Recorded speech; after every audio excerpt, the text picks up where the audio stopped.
Well, good morning, students of Standard 9th. Today we will be taking up a video, a short summary of A House is Not a Home by Zan Godiso. We will try to figure out what the message she was trying to say. This story is very important for students of particularly your age because minor things seem to be a major loss for you, and life always comes back and gives back what it had taken. So let's start with the video. So, House is Not a Home about teenage insecurity and how we tend to panic, particularly when we are young, at simple and minor losses, accepting the world is coming to an end, which is not the case. The author is Miss Zan Godiso. Here she is. She is a famous writer, a very active writer, and we have many books from a series for children, particularly the Chicken Soup series. So, if you can find, I will recommend this Chicken Soup series is very good for teenagers and simple teenage problems and how they can be rectified, taken care of. She has explained in proper detail, and she is a good inspiration for the young children. She has done many other works, which I will be showing the works right now. She generally writes on reflections of life, simple pleasures of life. This is the latest book that has been published.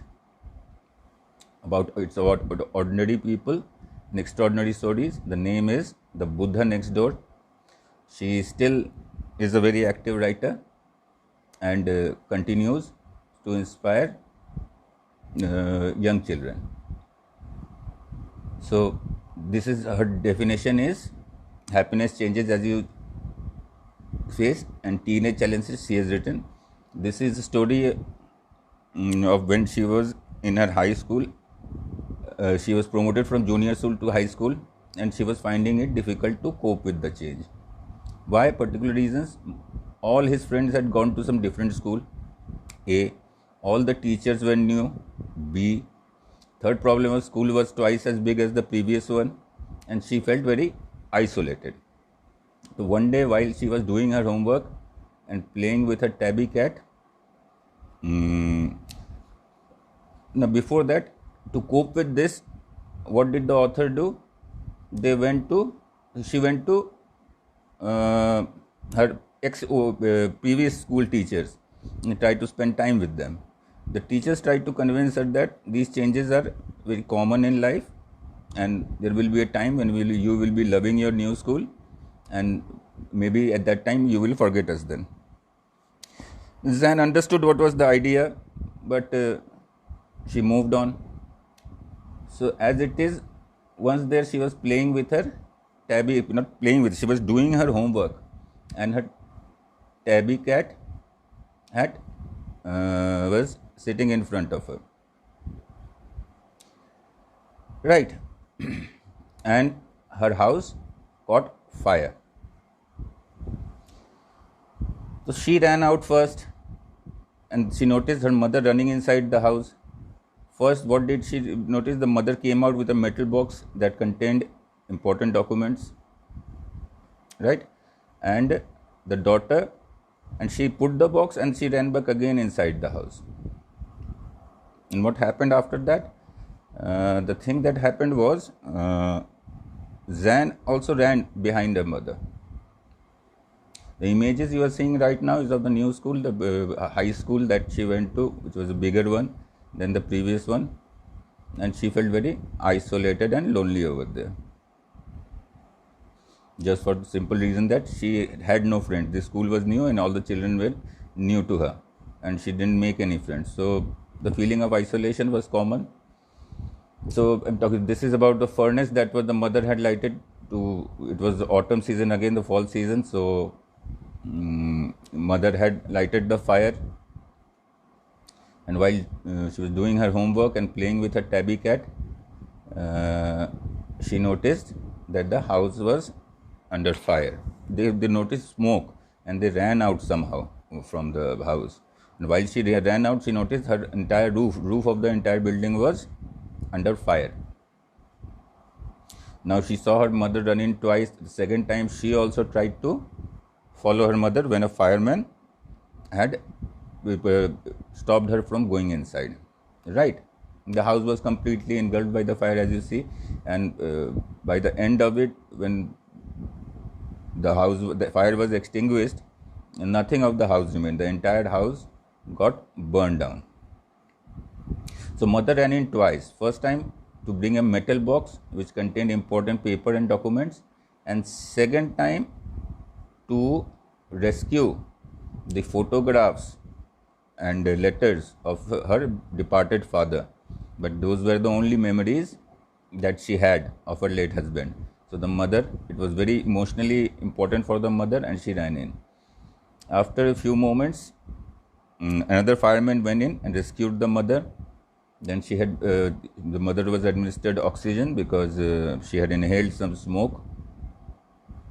By the end of it, they were all left with the fireman's blanket. Nothing in the house could be saved in terms of property. They were given a blanket that they were covering it, and that was Sunday. They had been to a church, so the clothes they were wearing were the clothes she wore to the church.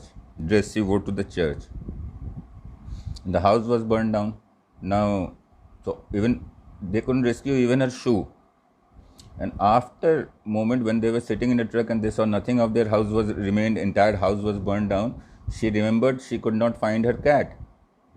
Now this is the time she broke down, because she realized in a very short span of time she had lost her old school, her old friends, her old teachers, her house, and even her cat, beloved cat. And she was suffering loss big time, and she broke down in tears. She was sad because of that loss. So they went to the grandfather's house to stay that night. They had nothing but that blanket that covered him, and they were not allowed to go back to the burned house. Next day was Monday. It was Sunday when she was doing her homework after they had to come back from the church. So next day was Monday, and it was school time again. Mother was not ready to send the daughter to skip the school. So she had to go. She had no backpack. The dress she was wearing, the dirty dress that she wore the day before to the church. Her shoes were burned down, so she borrowed her shoes from her aunt. And she was wearing that. And then